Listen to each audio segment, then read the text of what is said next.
Hello friends, welcome back to our channel 3 Roses Forever. இந்த கிளைமேட்டுக்கு ஏற்ற மாதிரி சிம்பிள் அண்ட் ஈஸியாக அதே சமயத்தில் டேஸ்டியான ஒரு ஸ்நாக் ரெசிபி வீட்டில் இருக்க இன்க்ரீடியன்ஸை வச்சு எப்படி பண்ணுறதுன்னு பார்க்கலாம். நம்ம சேனலை இப்போ தான் ஃபர்ஸ்ட் டைம் பார்த்துட்ருக்கீங்கன்னா மறக்காமல் சப்ஸ்கிரைப் பண்ணிவிடுங்க. அப்படியே பக்கத்தில் இருக்க பெல் ஐக்கானையும் கிளிக் பண்ணிவிடுங்க.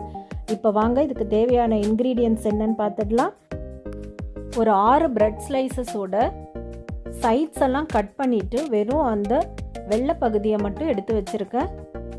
3 உருளைக்கிழங்கு வேக வச்சு தோல் நீக்கி மசிச்சு வச்சிடுங்க. 2 பெரிய வெங்காயம் பொடியாக சாப் பண்ணியிருக்கேன். ஒரு கேரட் துருவி வச்சுருக்கேன். கேப்சிகம் உங்களுக்கு எந்த கலரில் கிடைக்குதோ அதையுமே பொடியாக சாப் பண்ணி வச்சுடுங்க. கொஞ்சம் கொத்தமல்லி இலை, 2 பச்சை மிளகாய், 1 ஸ்பூன் கரம் மசாலா தூள், தேவையான உப்பு, 1 ஸ்பூன் மிளகுத்தூள்.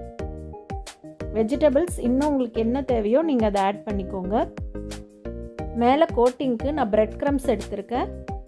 3 ஸ்பூன் கார்ன்ஃப்ளவர் மாவும் எடுத்திருக்கேன். ஃபஸ்ட்டு நம்ம பிரெட் ஸ்லைசஸை பவுடர் பண்ண போகிறோம். அதுக்கு ஒரு மிக்சர் ஜாரில் நம்ம எடுத்து வச்ச பிரெட் ஸ்லைசஸை ரஃப்பாக கட் பண்ணி அதில் சேர்த்துடுங்க. பல்ஸ் மோடில் வச்சு அதை பவுடர் பண்ணி எடுத்துக்கோங்க.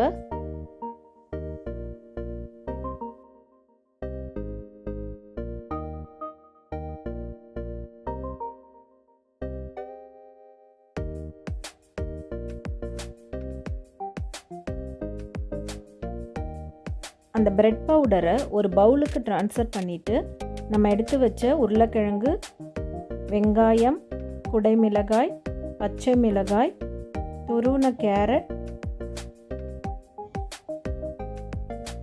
கொத்தமல்லி இலை, கரம் மசாலா, உப்பு, மிளகுத்தூள் எல்லாத்தையும் சேர்த்துட்டு நல்லா பிசைஞ்சு எடுத்துக்கோங்க. இதுக்கு தண்ணி எதுவும் தேவைப்படாது. உருளைக்கிழங்குல இருக்க அந்த ஈரப்பதமே போதும். பிசைஞ்சதுக்கப்புறம் கையில் கொஞ்சம் எண்ணெய் தடவிட்டு உங்களுக்கு எந்த ஷேப்புக்கு வேணுமோ அந்த மாதிரி ரோல் பண்ணி வச்சுக்கோங்க.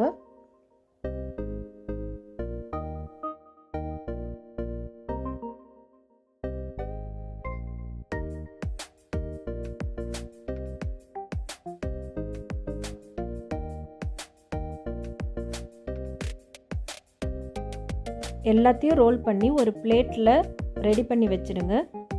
இப்போது மேலே கோட்டிங்க்கு கார்ன்ஃப்ளவர் மாவு 3 ஸ்பூன் எடுத்துருந்தோம்ல, அதை ஒரு பவுலுக்கு மாற்றிட்டு தேவையான தண்ணி ஊற்றி ஒரு விஸ்க் வச்சு நல்லா கட்டிகள் இல்லாமல் கரைச்சி எடுத்துக்கோங்க.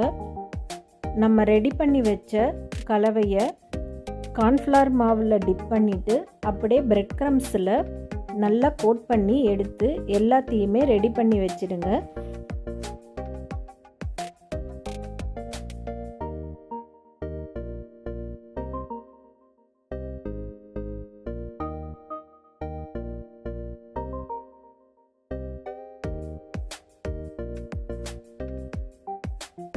எல்லாத்தையுமே ரெடி பண்ணி ஒரு பிளேட்டில் வச்சுடுங்க. இப்போ எண்ணெயை நல்லா காய வச்சு தீயை மிதமாக வச்சுடுங்க. இப்போ ரெடி பண்ண ரோலை ஒன்று ஒன்றா உள்ளே சேர்த்துடுங்க. சேர்த்துட்டு 2 நிமிஷம் கழித்து ஒரு கரண்டி வச்சு மெதுவாக அதை திருப்பி விடுங்க. லோ ஃப்ளேமில் கோல்டன் ப்ரௌன் கலர் வர வரைக்கும் பொரிச்சு எடுத்தீங்கன்னா சிம்பிள் அண்ட் டேஸ்டியான பிரெட் வெஜ் ரோல் ரெடி ஆகிடும். இதே மாதிரி மீதி இருக்க ரோல்ஸையும் பொரிச்சு எடுத்துடுங்க.